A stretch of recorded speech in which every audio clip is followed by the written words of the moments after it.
제가 말씀과 함께 교재 94쪽을 읽겠습니다. 37장에서 에스겔은 마른 뼈들이 하나님의 능력으로 살아나는 환상을 통해 이스라엘의 회복을 예언합니다. 이어서 두 개의 막대기가 하나로 합쳐지는 상징을 통해 남유다와 북이스라엘이 통일될 것을 선언합니다. 하나님께서는 영원한 언약을 세우셔서 그들 가운데 영원토록 계실 것입니다. 38장은 회복된 이스라엘이 고개 연합군의 공격을 받게 되지만 하나님께서 이들을 물리치시고 자신의 권능을 드러내실 것을 예언합니다. 우리가 새벽 말씀과 함께로 에스겔서의 말씀을 쭉 따라오고 있는데요. 에스겔서는 하나님의 심판과 회복을 말씀하고 있는 귀한 예언서이지만 여러 상징들이 등장하기도 하고 많은 심판의 말씀이 나오다 보니 분명 평소 잘 설교되어지지 않는 책이라고 할 수 있습니다. 근데 그런 에스겔서 중에서도 가장 많이 설교되고 가장 우리가 잘 아는 내용이 있는데 그것이 바로 오늘 우리가 함께 읽은 에스겔서 37장의 말씀입니다. 오늘 37장 무슨 말씀입니까? 에스겔이 하나님의 권능으로 말미암아 환상 중에 본 마른 뼈들이 살아나는 이야기입니다. 오늘 1절 말씀을 주목해 보십시오. 여호와께서 권능으로 내게 임재하시고 그의 영으로 나를 데리고 가서 골짜기 가운데 두셨는데 거기 뼈가 가득하더라. 하나님께서 에스겔을 데려다 뼈가 가득한 골짜기를 보이십니다. 2절에서 3절 말씀입니다. 나를 그 뼈 사방으로 지나가게 하시기로 본즉 그 골짜기 지면에 뼈가 심이 많고 아주 말랐더라. 그가 내게 이르시되 인자야 이 뼈들이 능히 살 수 있겠느냐 하시기로 내가 대답하되 주 여호와여 주께서 아시나이다. 아멘. 아주 마른 뼈가 심이 많은 골짜기, 여러분 으스스하지 않겠습니까? 평토장한 뼈들이 드러난 그야말로 무덤, 공동묘지 같은 골짜기입니다. 근데 거기서 하나님께서 에스겔에게 물으시지요. 인자야 이 뼈들이 능히 살 수 있겠느냐? 말씀이니까 그러려니 하지 마시고 여러분이라면 뭐라고 대답하시겠습니까? 제가 최근에 교구장님들과 가까운 약수 한방 삼계탕에서 삼계탕을 먹었습니다. 아주 몸보신이 되더라고요. 여러분 삼계탕을 먹으면 뭐가 남지요? 닭뼈가 남습니다.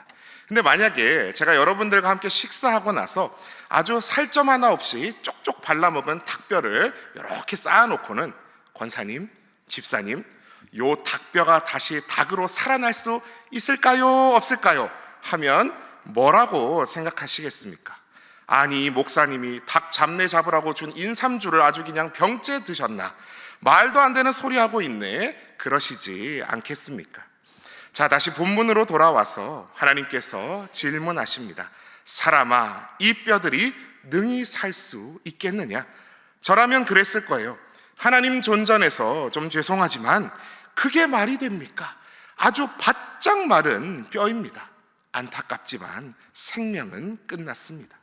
근데 에스겔은 3절에서 뭐라고 대답합니까? 주 여호와여 주께서 아시나이다.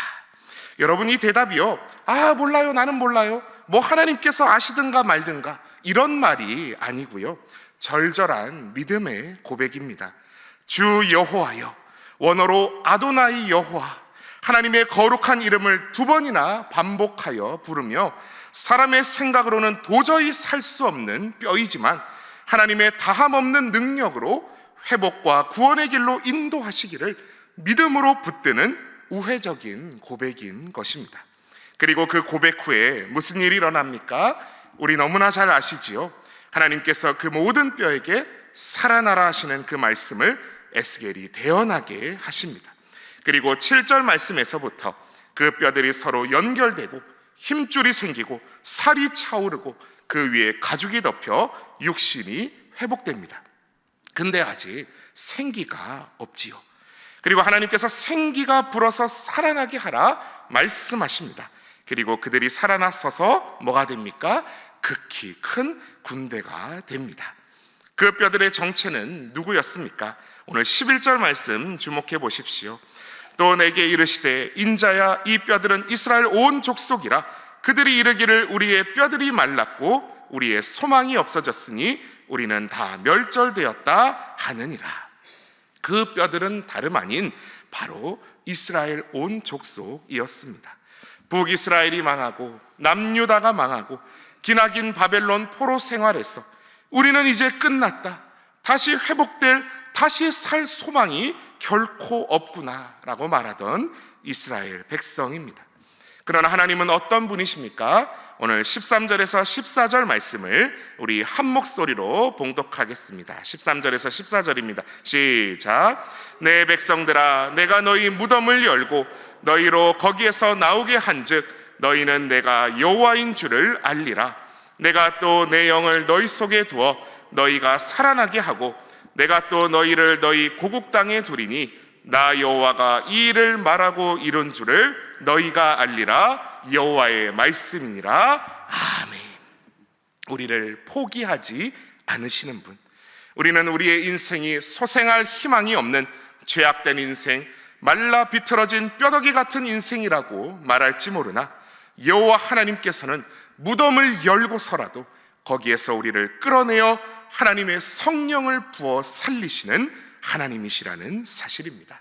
그래서 오늘 첫 번째 기도 제목은 다 끝났다고 생각하는 그때가 하나님이 일하시는 때임을 기억하게 하소서라고 기도하시겠습니다.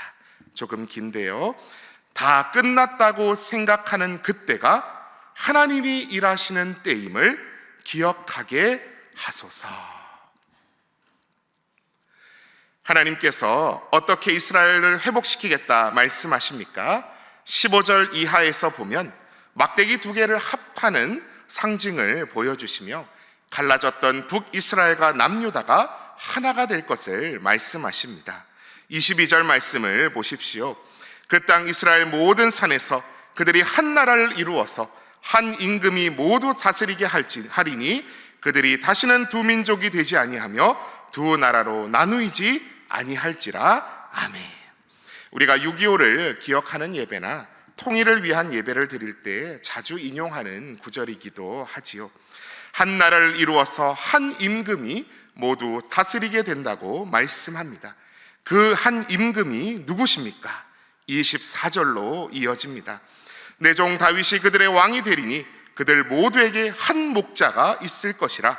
그들이 내 규례를 준수하고 내 율례를 지켜 행하며 25절입니다. 내가 내 종 야곱에게 준 땅 곧 그의 조상들이 거주하던 땅에 그들이 거주하되 그들과 그들의 자자손손이 영원히 거기에 거주할 것이요 내 종 다윗이 영원히 그들의 왕이 되리라. 아멘. 하나님께서는 믿음으로 새로운 이스라엘 백성된 우리 모두에게 한 왕을, 한 목자를 준비해 주셨습니다. 누구신가요? 네, 영원한 우리의 참된 왕, 바로 예수 그리스도이십니다. 우리는 우리의 죄악으로 말미암아 영원한 사망, 지옥의 심판밖에 그 앞에 없는데 다시는 살 수 없을 마른 뼈와 같은 인생이 바로 우리네 인생인데 하나님께서는 포기하지 않으시고 일하셔서 마른 뼈가 살아나는 것과 같은 구원의 놀라운 기적의 길을 우리에게 열어주셨다는 사실입니다. 이번 성찬식 때 함께 본 더 모스트 다리 영상과 같이 독생자를 이 땅에 보내시고 십자가에 달려 피와 물을 다 쏟으심으로 우리의 죄를 대신 지시고 우리를 살리신 바로 그 유일한 길을 열어주셨습니다. 우리가 이 새벽 여기 앉아있는 이유는 단 하나입니다. 목사가 제 아무리 박식한 인텔리한 말을 해도, 배꼽 빠지게 재미있는 말을 해도 이것 빠지면 팥없는 찐빵됩니다.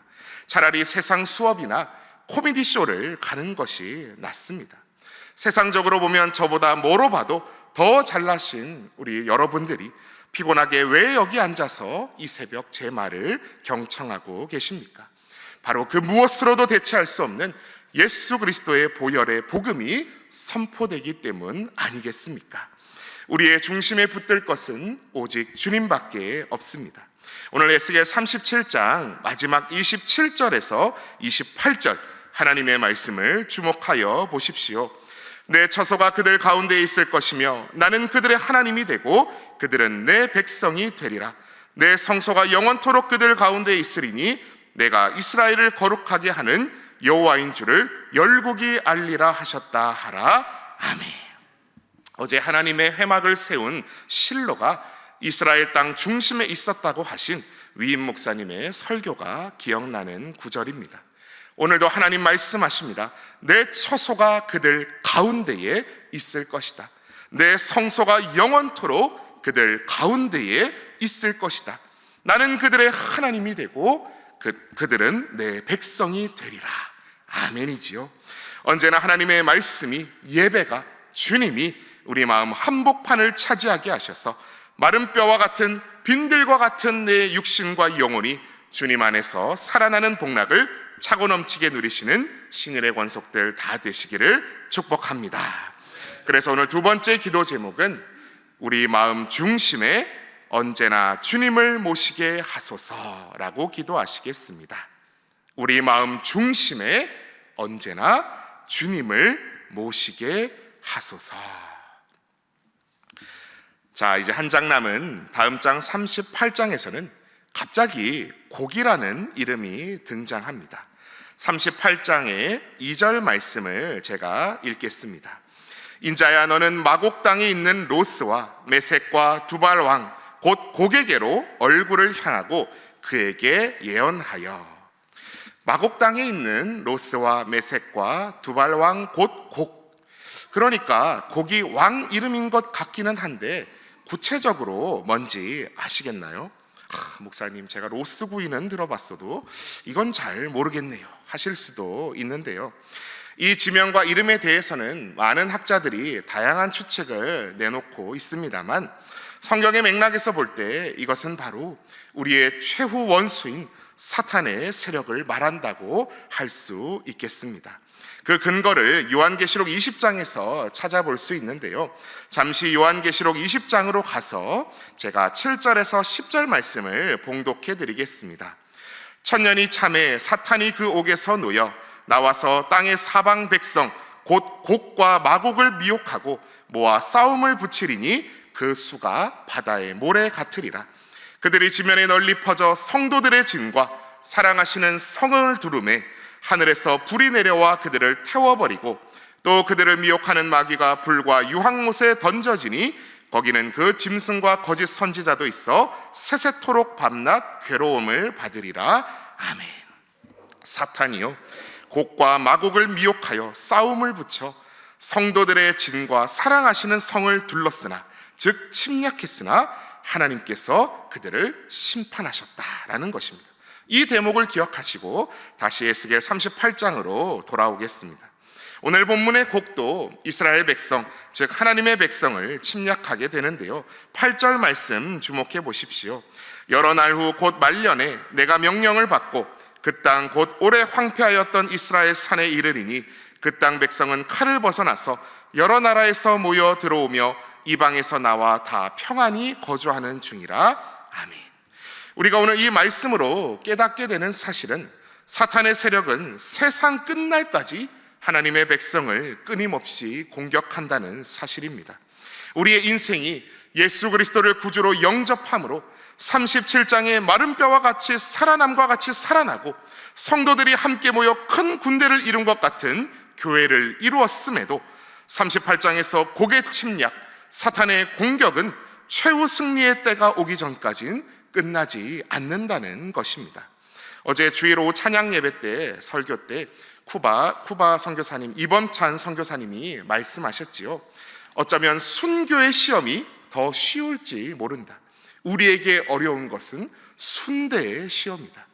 거저받은 복음, 거저받은 목숨, 거저준다는 생각으로 간 선교지에서도 오랜만에 본 한국의 이 순대가 아까워서 남 못 주더란 말씀이었습니다. 우리의 믿음의 걸음이 큰 바위에 걸려서 넘어지는 것이 아니라 어쩌면 작은 돌뿌리에 걸려 넘어지기가 더 쉽다는 말씀이었지요. 항상 이럴 때 베드로전서 5장 8절 말씀이 떠오릅니다. 근신하라 깨어라, 너희 대적 마귀가 우는 사자같이 두루 다니며 삼킬 자를 찾나니. 믿음으로 하나님의 백성된 우리의 믿음의 걸음은 거기서 끝나는 게 아닙니다. 영접했다고 세례받았다고 그게 끝이 아니라고 위임 목사님께서도 세례식 때 말씀하셨지요. 거기에서부터 우리의 믿음의 싸움은 시작인 것입니다. 성령의 전신갑주로 무장하고 나아가야 하는 영적 전쟁터의 군인으로 뛰어드는 것입니다. 그러나 걱정하지 마십시오. 오늘 18절 말씀을 주목해 보십시오. 그날에 곡이 이스라엘 땅을 치러 오면 내 노여움이 내 얼굴에 나타나리라. 주 여호와의 말씀이니라. 아멘. 이후 마지막 23절까지 쭉 보시면 하나님께서 지진으로, 전염병으로, 폭우로, 우박덩이로, 불과 유황으로 악한 세력을 심판하시겠다 말씀하십니다. 하나님과 함께 동행하기만 하면, 하나님 안에 거하기만 하면 하나님께서 최후 승리케 해주시는 줄 믿습니다. 그래서 오늘 마지막 세 번째 기도 제목은 주님과 함께 끝까지 동행하여 최후 승리하게 하소서라고 기도하시겠습니다. 주님과 함께 끝까지 동행하여 최후 승리하게 하소서. 주님과 함께 동행하다가 세상 풍랑에 눈이 빼앗겨서 예수님 계신 배에서 바다로 뛰어내리면 진짜 죽는 길인 것입니다. 최후 승리 얻기까지, 천국 도착할 때까지 예수님과 한 배 타고 있으면 그 어떤 풍랑 앞에서도 잠잠케 하시고 승리할 수 있는 줄 믿습니다. 오늘도 다시 잠에 드는 그 순간까지 끝까지 주님과 동행하는 하루 되셔서 그 하루하루가 쌓여 결국 최후 승리하시는 저와 모든 신의 권속들 다 되시기를 축복합니다. 이 시간 우리 함께 기도할 때에 앞서 나눈 세 가지 기도 제목을 놓고 함께 기도하기 원합니다. 첫째로는 다 끝났다고 생각하는 그때가 하나님이 일하시는 때임을 기억하게 하소서. 두 번째로는 우리 마음 중심에 언제나 주님을 모시게 하소서. 마지막 세 번째로는 주님과 함께 끝까지 동행하여 최후 승리하게 하소서 기도하여 주시고, 오늘도 모든 신일의 성도들 가정마다 일터마다 울타리쳐 지켜주시고 추운 날씨 건강 지켜주시길 기도해 주시고, 또 세계 만방에 나가 있는 선교사님들과 가정들 지켜주시도록, 또 매일 성도들에게 먹일 하나님의 말씀 대언 준비하시는 위임 목사님을 위해서 기도해 주시고, 각자의 소원하시는 모든 기도 제목들 놓고 함께 이 시간 주님 이름 외치며 기도하며 나아가시겠습니다. 주여 믿습니다. 주여 믿습니다. 주여 믿습니다.